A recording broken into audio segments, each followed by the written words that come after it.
तो हेलो दोस्तों, नमस्ते, प्रणाम। मैं आरती आप सभी का स्वागत करती हूँ तहे दिल से। और सभी माताएं भाइयों बहनों को हाथ जोड़ के हमारा नमस्कार है दोस्तों।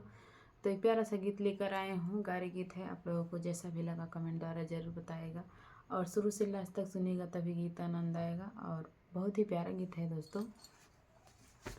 तो चलिए मैं सुनाती हूँ, शुरू से लास्ट तक सुनिएगा तभी आप लोगों को अच्छा लगेगा।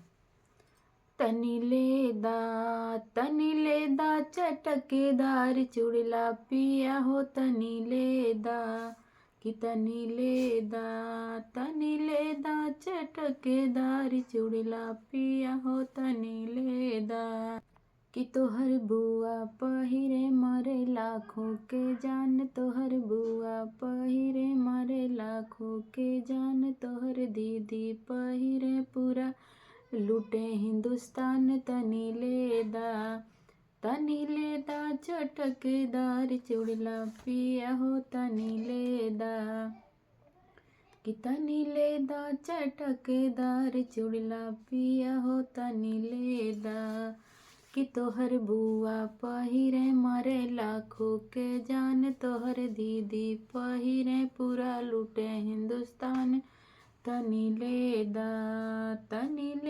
चटकेदार चुड़ला पिया हो, तनी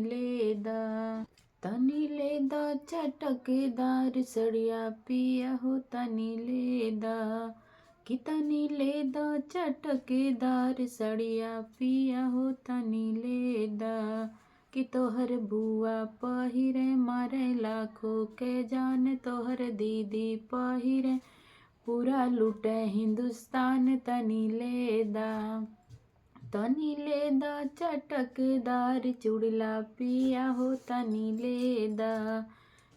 लेदा चटकेदार चुड़ला पिया हो, तनी लेदा चटकेदार चुड़ला पिया हो, तनी लेदा चटकेदार कंगना बलम हो, तनी लेदा चटकेदार कंगना बलम, तनी लेदा तोहर बुआ पहिरे पूरा मरे लाखों के जान, तोहर बुआ पहिरे मरे लाखों के जान, तोहर दीदी पहिरे पूरा लूटे हिंदुस्तान, तनी लेदा चटकेदार चुड़ला पिया हो, तनी लेदा।